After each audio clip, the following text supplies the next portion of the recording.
मेरा नाम डॉक्टर विकास सिंह है। मैं लोहिया संस्थान लखनऊ में प्रोफेसर के पद पे जनरल सर्जरी विभाग में हूँ। और यहाँ पे doctor Sanjay Singh and doctor Sujeet जो शारदा नारायण के मेन हैं, उन लोगों ने मुझे यहाँ पे बुलाया था आज दूरबीन विधि का एक वर्क सेशन रखने के लिए, जिसमें 5 ऑपरेशंस होने हैं। 3 ऑपरेशंस आज किए जाएंगे और 2 ऑपरेशंस कल। आज 2 पित्त की थैली की पथरी, एक अपेंडिक्स, और कल 2 हर्निया के ऑपरेशंस दूरबीन विधि से करेंगे।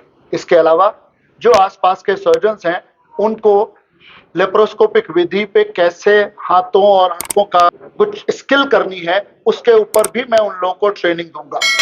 इसमें doctor Malik, doctor Ankit and मेरे साथ डॉक्टर साद जो लोग हैं, हम सब लोग मिलकर इस चीज को कर रहे हैं कि दूरबीन विधि जो पिछले हिंदुस्तान में पिछले 34 सालों में है, 34 सालों से वो पद्धति दूर दराज तक अच्छे लेवल की पहुंचे। और दूसरों को जब हम बेटर ट्रेन कर पाएंगे तो चीजें और अच्छे से सोसाइटी के एंड पॉइंट तक पहुंचेंगी और सेफ पहुंचेगी। कहते हैं सेफ्टी, सर्जरी में सेफ्टी सबसे सर्वोपरि है।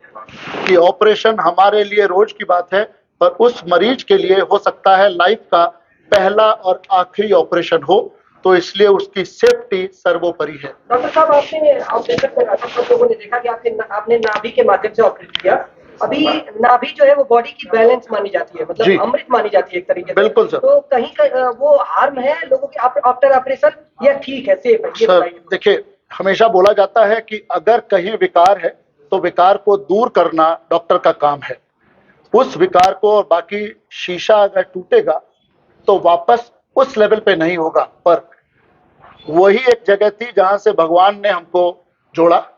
उसी जगह को अगर हम उतनी ही खूबसूरत अगर वापस दे रहे हैं तो उम्मीद करके चल रहे हैं कि भगवान उस पर आशीर्वाद देगा और चीजें वापस अच्छी हो जाएंगी। तो ये सेफ है? बिल्कुल सेफ है, 100% सेफ है सर। किन किन बीमारियों का इलाज लेप्रोस्कोपी से होता है? लेप्रोस्कोपी से, जैसे मैंने पहले भी बताया, लेप्रोस्कोपी सिर्फ एक पद्धति है जिसको आमतौर की भाषा में बोलते हैं कि लेजर पद्धति है, पर ये लेजर नहीं है। लेप्रोस्कोपी मतलब दूरबीन विधि से ऑपरेशन, जिसमें हम पेट में कार्बन डाइऑक्साइड भर के पेट को फुला लेते हैं और अंदर के जितने भी ऑर्गन्स हैं उन ऑर्गन्स को बेहतर तरीके से मैग्नीफाइड व्यू में देख सकते हैं। और हाथों की एक्सपर्टीज से, स्पेशल इंस्ट्रूमेंट से हम उन ऑर्गन्स का ऑपरेशन कर सकते हैं। सिर्फ कर नहीं सकते, और लोगों को दिखा और सिखा भी सकते हैं कि अंदर कैसे सर्जरी की जाती है। इस वजह से, और इसमें पेट की लगभग सभी बीमारियों का, कैंसर का, आंत के कैंसर का, आंतों की टीबी का ऑपरेशन, पित्त की थैली, लिवर के कैंसर, इवन सांस की नली का कैंसर, इन सब की चीजें, और या लंग का कैंसर होता है, और लंग के कैंसर के अलावा भी जो चीजें होती हैं वो सभी दूरबीन से संभव है।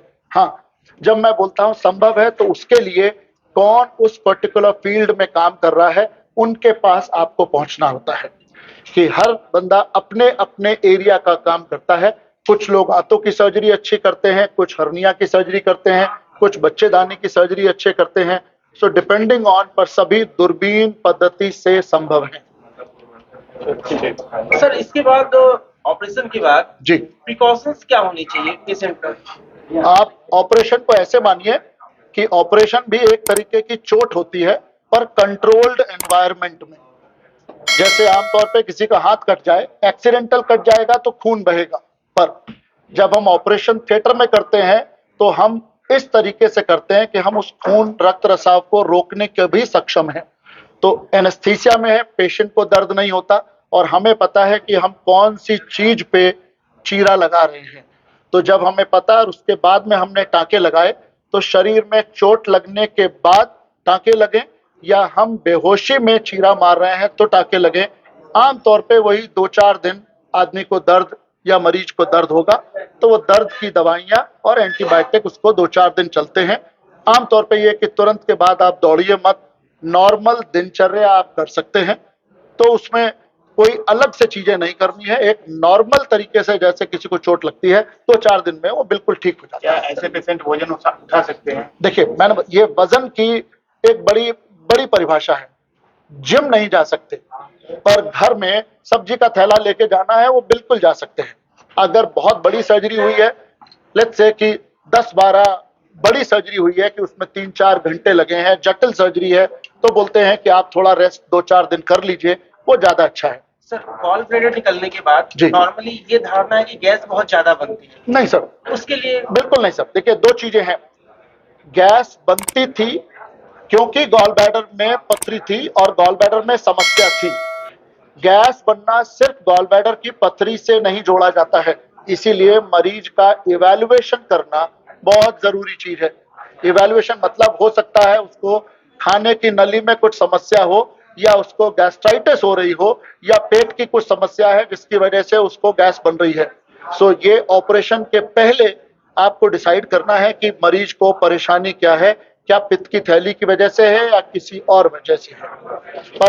और इसके ऑपरेशन के बाद गैस बनने की संभावना पित्त की थैली वाली कम हो जाती है।